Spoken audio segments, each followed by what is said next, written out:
This is America on the Road, winner of the International Automotive Media Conference Gold Medal Award for Radio, and now in our 23rd year on the air. America on the Road is brought to you by drivingtoday.com and the Coalition for Vehicle Choice. We'll be bringing you the latest automotive information from around the world over the course of the next several minutes. I'm Jack Nerad, and with me is Chris Teague. Chris, thanks for being with us. Thank you so much, Jack. I'm happy to be here. And here is in Maine today, right? You're a Maine guy. How are things in Maine today? I am. It's a beautiful day. We're enjoying a last gasp of summer. Though we had the heat on this morning, it's short sweater this afternoon and will be for the rest of the weekend. So I'm happy with that. Right. So America on the Road has become bi-coastal now with you in Maine. I'm in Southern California. And I think that's a nice mix. So we both travel the circuit test driving cars. We certainly test drive a new vehicle pretty much every week, and have been doing that. Well, I guess for quite a bit longer than you, but I'm quite a bit older than you, Chris. Tell us a bit about your family and your background.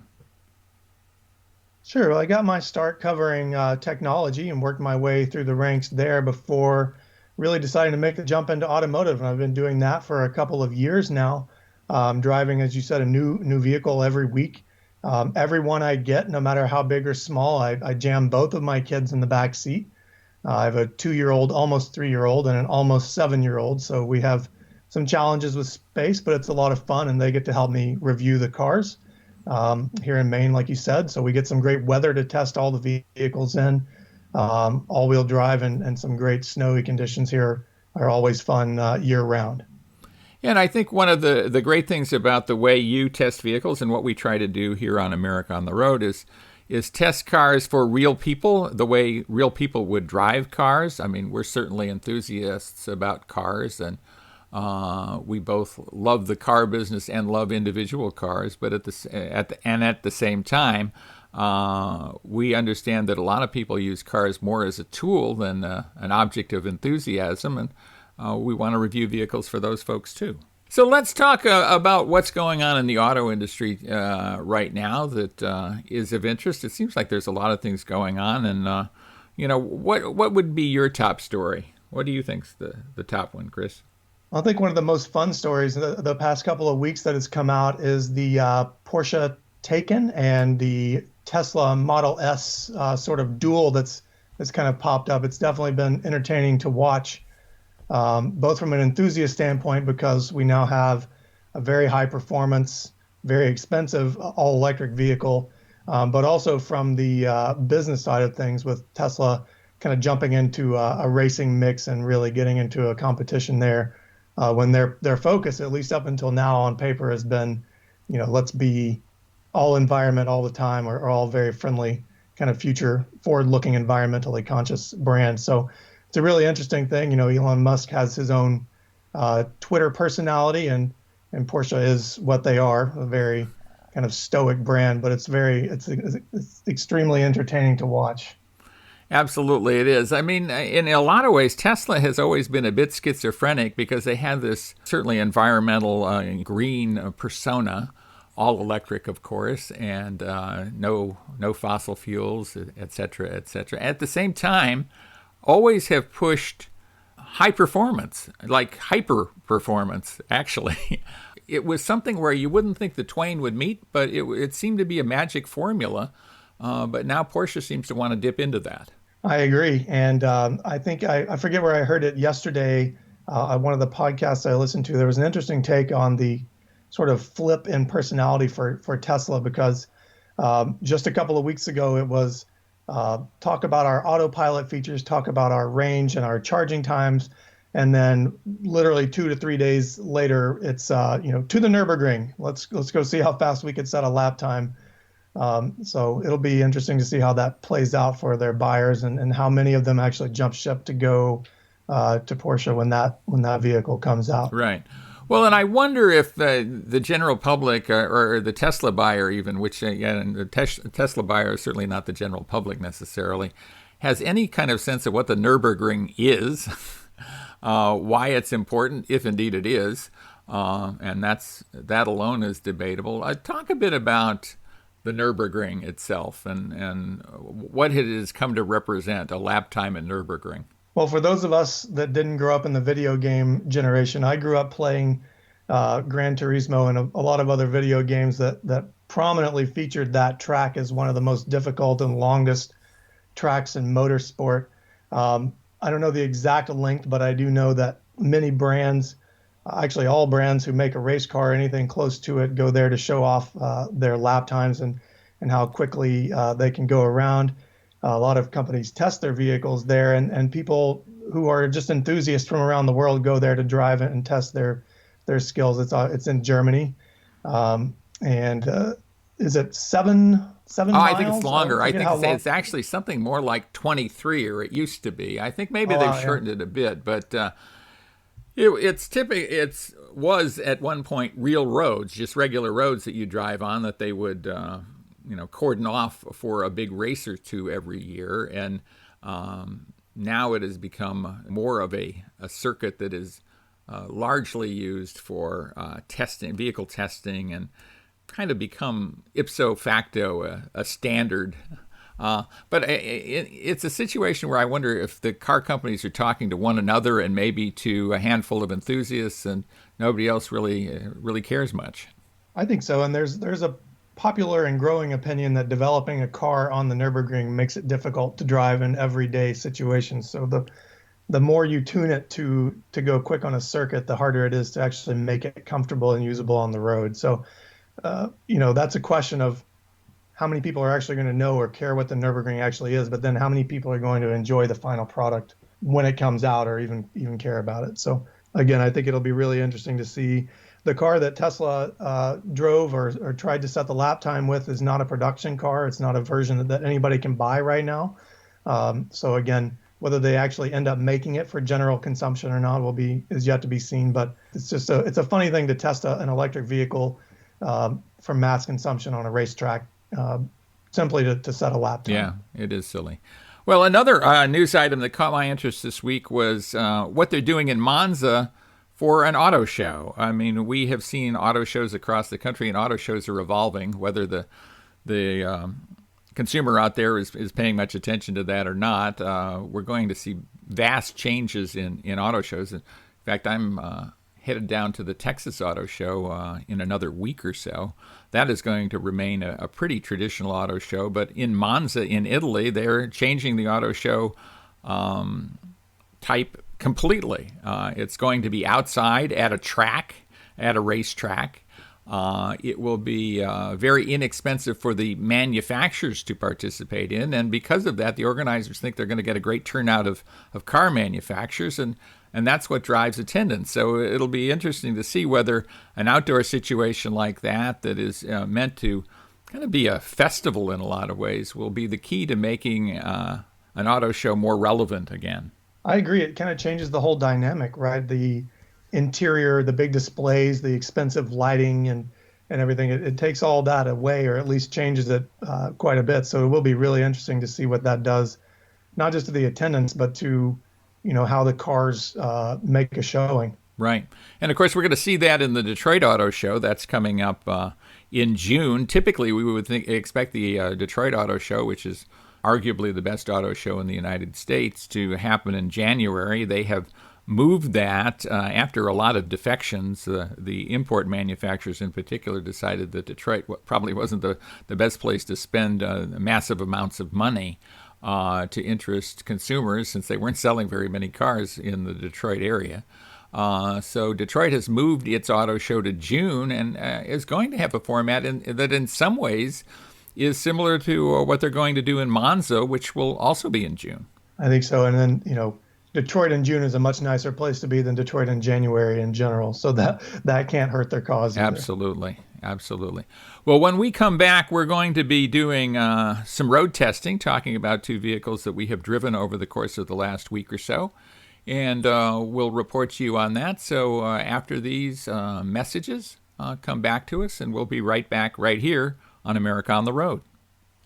Welcome back, everybody, to America on the Road. This is Jack Nerad back with you, and with me is Chris Teague. Thanks so much for being with us, Chris, our mainstay from Maine. And we're going to be talking about vehicles that we have driven and tested over the course of the last week or so. Again, with the idea of helping just regular people buy regular cars as opposed to crazy enthusiast cars, although we do like our crazy enthusiast cars too. Kind of a comparison in a way. I'm going to be talking about the all-new 2020 Ford Explorer. Chris, what's the vehicle you're going to talk about? I'm going to talk about two, actually, and both are very similar to each other, but different in some ways. The 2020 Kia Telluride and the 2020 Hyundai Palisade. And the nice thing is all three of those vehicles, all three in this segment, are largely competitive with one another. At least the Koreans would love to feel that both the Hyundai and the Kia were competitive with the Ford Explorer, which is kind of the big dog in that particular segment. So I'll launch into Ford Explorer a little bit. Ford Explorer is really all new for 2020. Ford has decided to change the architecture of the car back to a rear drive platform, basically a rear drive platform. Of course, a lot of these vehicles are all-wheel drive, but it starts out with what is essentially kind of a truck-like rear drive platform. They had gone to a more crossover front drive look previously in the previous edition. And I think they believe, well, I don't just think because I've talked to them about it. I've talked to the Ford executives about it. And they believe they get much more functionality out of a rear drive platform, better towing, better packaging of people inside, et cetera, et cetera. So it's a vast change. Ford Explorer, of course, is known for its styling. That's one of the key attributes that seem to turn people on. It's a little more exciting in its styling than a lot of midsize sport utility vehicles. That has not changed. Certainly, the styling itself has changed, but the desire to have great styling has not changed, and I think this is a very good-looking vehicle. Because of the amount, or largely because of the number of Explorers they sell, they're able to do many, many variations. There's a hybrid variation. There's a 4-cylinder turbocharged powered variation, 3-liter turbocharged V6 powered variation, and then there's a sport version, the Explorer ST, that I just fell in love with right off the top. It is a 6 or 7 passenger SUV as normally configured. They have made the switch, and I want your take on this, Chris. They have gone to captain's chairs in the second row versus a bench. How do you feel about that? It's an interesting thing, and I actually like the captain's chairs, but anybody with more than 2 kids is going to have someone in the third row without a friend. And the captain's chairs are interesting because they kind of keep the second row children apart from each other. They can't touch or poke each other, which is a cautionary. Yeah, at least it's harder. Thing. Yeah, it's a little bit harder, but then you end up with a situation where you can't sit 3 across in the second row. So we've had times when we have a third kid that we're either taking a friend somewhere or picking up someone, and they end up in the back seat, which some kids really like to have their own space, but it's just something to keep track of. But it does help keep things separated. Right. Well, I think it's a mixed blessing. I'm the Nerads are a family of 5. We have 3 daughters. They're almost grown now, but I had plenty of instances where, what do you do with that third kid if you just got 2 seats in the second row? And like you say, that third kid is kind of relegated to Siberia back there. And some might like it. Some pretty much don't. You can get a bench seat as a second row in a Ford Explorer, though. So that is good. And overall, I like the vehicle a bunch. I really like the fact that they have switched to the rear drive platform. That has a lot of benefits in terms of ride and handling. I think there's a nice compromise in the ride and handling of the Ford Explorer. It's in ST form with 400 horsepower. It's kind of a tall race car in a way, or close to it. But for most folks, they're going to like the hybrid or the 4-cylinder or the V6. Plenty of towing capability. Just a good all-around vehicle. I think they've done a nice job with it, and so I give the Ford Explorer for 2020 very high marks. I'd agree with that. I think the new styling cues are great. I think that they've definitely. I've always thought the Explorer is one of the best-looking vehicles in this segment, but the new look, especially the ST with the blacked-out trim, is really great. And that 400 horsepower V6 has got to be really nice. They did a good job with the Edge ST. That engine, the 335 horsepower, I think was very lively. So I can't wait to drive one of those, the Explorers. Yeah, you'll have a good time with it. And so you have Korean twins, really, that you're talking about. You're talking about the Hyundai Palisade and the Kia Telluride, both introduced a little earlier this year, and both designed to maybe steal a little bit of the Ford Explorer's thunder. Tell us a bit about them. I think they will do some thunder stealing if they haven't done so already. I drove the Kia Telluride about 2-3 weeks ago, and I have the Palisade in my driveway right now. They're both very similar to each other, both V6, both front-wheel drive standard, all-wheel drive optional, and both completely on the value front, top out, fully loaded at around $48,000. So there's a lot to like price-wise and a lot to like from a feature set. The Kia that I drove that's a little bit more rugged is the name you probably could guess. Telluride versus Palisade. It's just kind of a naming convention, but the Kia is a little bit more muscular, a little bit more squared off. I actually prefer the look of the Telluride to the Palisade, but both are very, if you want to call them, handsome, good looking, and the Palisade itself is a little bit cushier. So fully loaded, there's all sorts of great tech features for the kids we really enjoyed. We have Apple CarPlay and Android Auto, those second row bucket seats in both the Telluride and the Palisade, quilted leather in the Palisade, and the Telluride's leather is very nicely stitched. So I think for both brands, it's really a move up market, which they've both been doing for quite a while now. But it really takes that notion of the budget kind of cheapo brand that they had, even just 10 years ago, and turns it on its head. So some people might balk at spending almost $50,000 for a Kia or for a Hyundai, but I think that for many perspectives, there's really no good reason not to consider both of them, especially when you look at the warranty and what you get for the money. Absolutely. And, at almost $50,000 or high 40s, you're talking about a fully loaded vehicle. You can't get one that costs any more than that. And there are plenty of variations that are, probably less than $40,000 that would be, more than acceptable for families out there. I think both of those vehicles are really good alternatives for folks who are looking in the midsize SUV category. They're just really nice vehicles with good looks inside and out and nice drivability. I absolutely agree. I drove from Boston to Maine last night. It was about a 3.5-hour drive in the Palisade, and I fell in love. It's one of the most comfortable highway cruising vehicles I've ever been in of any type. Quiet, very smooth. I'd say it's almost luxurious, driving the Lexus RX. You could almost compare there. I mean, even though there's, Lexus build quality and what it is, but Hyundai and Kia, they've both knocked it right out of the park with these two, and I would quickly recommend them to anyone shopping for three rows. Right. So really what we've got here is a trio of vehicles, all new, pardon the redundancy there, but all new for 2020 in the midsize SUV category, one of the hottest categories in the market for sure, that are all more than acceptable. I think all great players. So, nothing to complain about with any of them, really. I agree. The segment has been hot for a long time, but with Ford stopping most of their cars and a lot of other companies going all in, I think we're going to see it get even more exciting in the next couple of years. Yep, absolutely true. When we come back, I'll be interviewing Daniel Koch. He is a senior technical leader for hybrid architecture at Ford Motor Company. We'll talk to him about the Ford Escape Hybrid and what's going on hybridization-wise across Ford Motor Company's lineup of vehicles. So stay with us for that. We'll be right back right here on America on the Road. Welcome back, everybody, to America on the Road. This is Jack Nerad back with you, and thanks so much for being with us. We really do appreciate it. Chris Teague and I really enjoy doing America on the Road, so thanks for being with us. I'm getting the opportunity right now to speak with Daniel Koch. He is the senior technical leader on hybrid architecture for Ford Motor Company, and on the specifically on the SUVs that Ford is doing hybrid-wise these days.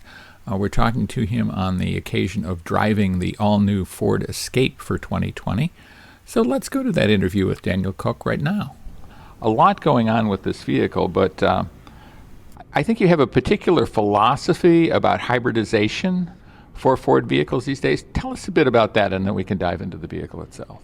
Yeah, so we believe that the power split architecture, which is the architecture that we're using in today's Fusion hybrid, for instance, that really is an architecture that still has a lot of opportunity to support our front-wheel drive architectures going forward. That means that we're really working hard to perfect it, not just from a fuel economy perspective, but also for other attributes, vehicle attributes like towing and range. But there is a limitation to that. So what we have introduced recently is the Ford Explorer hybrid that you may be familiar with. And that Explorer hybrid uses a different architecture. So it uses what we call a modular hybrid technology architecture.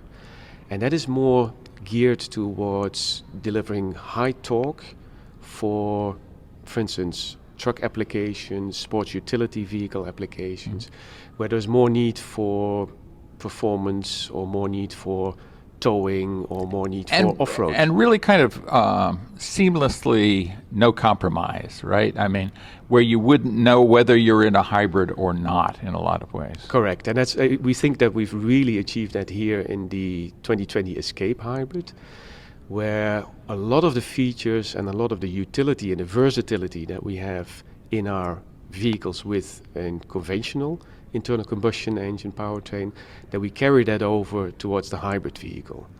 So let me give you an example of that. We have 5 modes in these vehicles, 5 selectable driving modes. There's a normal driving mode, there's a sport driving mode, there's an eco driving mode, we have a driving mode for deep sand and snow, and there's a slippery driving mode. And all those driving modes are available on both the conventional application and on the hybrid vehicle. And this would have been unheard of 2, 3, 4 years ago, correct? Almost impossible to do. I think so. And what we have seen is that our customers, as we see the technology to be more democratized, so more people beginning to use the hybrid technology, there is a less willingness to compromise on some of those attributes. And that also broadens the base of buyers, right? I mean, there are those adopters who want hybrid and are willing to put up with maybe some issues with it.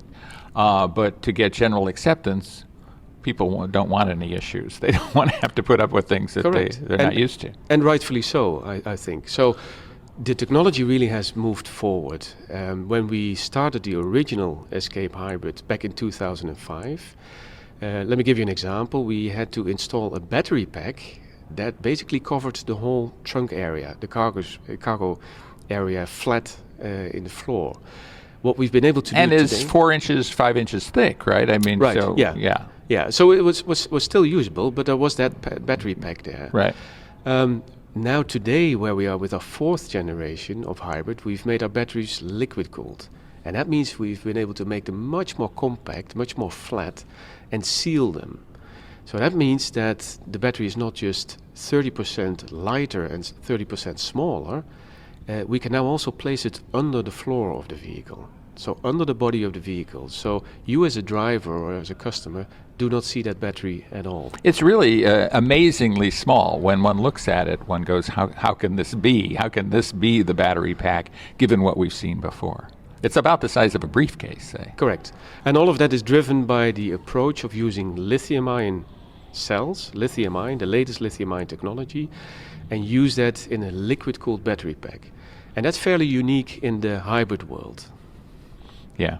And by doing liquid cooling, you control many things that you couldn't otherwise, or you need to do to use that lithium ion versus the other battery chemistries that you've used before. Correct. When you compare liquid cooling to to air cooling, we can work the battery harder. So because we can cool the battery in a better way, it means that we can do more with the battery. To give you an example, in the 20 model year Escape hybrid, we can drive in electric-only mode all the way up to 85 miles per hour. Which is unheard of. I mean, it's quite an amazing feat, really, to do that. do that.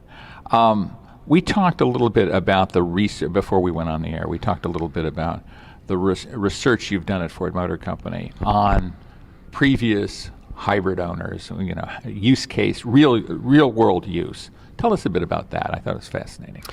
Yeah, so one of the things that we have done is we've looked at how customers are actually using our vehicles based on data that we were able to capture with the permission of our customers around how they're being used. So what that means is that we can look at what is the daily distance that our customers are actually driving the vehicles. And then you see an interesting trend happening, that there is a habitual daily distance, and that is, for instance, 5 times in the week, Monday to Friday, I'm driving to work and back. But then in the weekends, maybe I do shorter trips to the bakery, or maybe I make a longer drive from Detroit to Chicago, for instance. But the habitual trips are actually the length of those trips come out on average for the wider population to be somewhere in the order of about 30 miles. And we are using that to drive the sizing of our battery pack for the plug-in hybrid vehicle, where we're targeting 30 miles of all-electric range. Right. And, given that, let's say your commute is 25 miles, you give yourself a little a little extra space there in range. You might not buy gasoline for 2 or 3 weeks or something, or much longer. Or maybe much longer. Unless you take a long trip, do that trip to Chicago from Dearborn or wherever you're going from.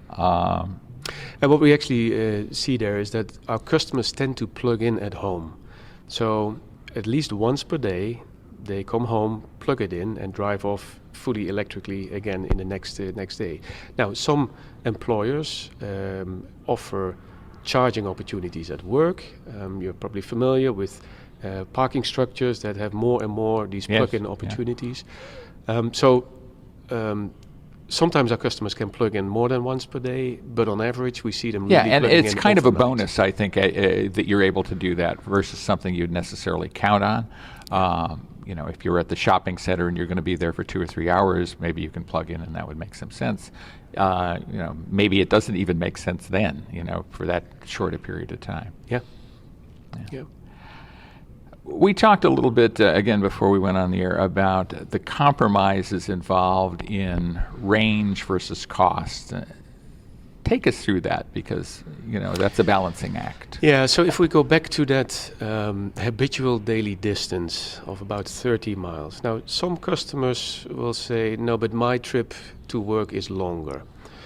The question that we as an OEM need to ask ourselves is, for the wider population of our customers, what is the right size of the battery? Right. Because if I install too large of a battery in it, then a large part of our customers may be having to purchase a vehicle. Yeah, affordability goes down, right. Basically. It becomes harder for people to buy. Yeah. Affordability and also the weight of the vehicle. So this is really about how do you make the right choice for the wider population to on the one hand maximize the utility for as many people as possible, but at the same point in time don't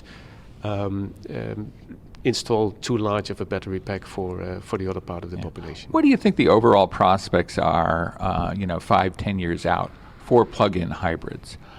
Will they be an important part of the market, still a niche part of the market? There are a lot of conflicting feelings about what's going on, particularly, I think, with plug-in hybrids. Yeah. The way how I see it is, I think it's good to realize that, like with any new technology, it starts with an innovator, a group of customers, and then you have the early adopters. So I really think that plug-in hybrids are in that field of early adopters. There are some things that you need to change in how you operate with the vehicle, like you have to charge your phone today on a daily basis. You need to change how you interact with the vehicle. That will take some time. One of the things that we have seen is that people who are accustomed to a hybrid vehicle ultimately are looking for, hey, I would like to see my engine to be off more often. Yes. And that means that there's a natural progression there for those customers to migrate into a plug-in hybrid vehicle. Yeah. There has to be more infrastructure really to support plug-in hybrids, almost, if not quite to the extent of pure EVs, almost to that extent.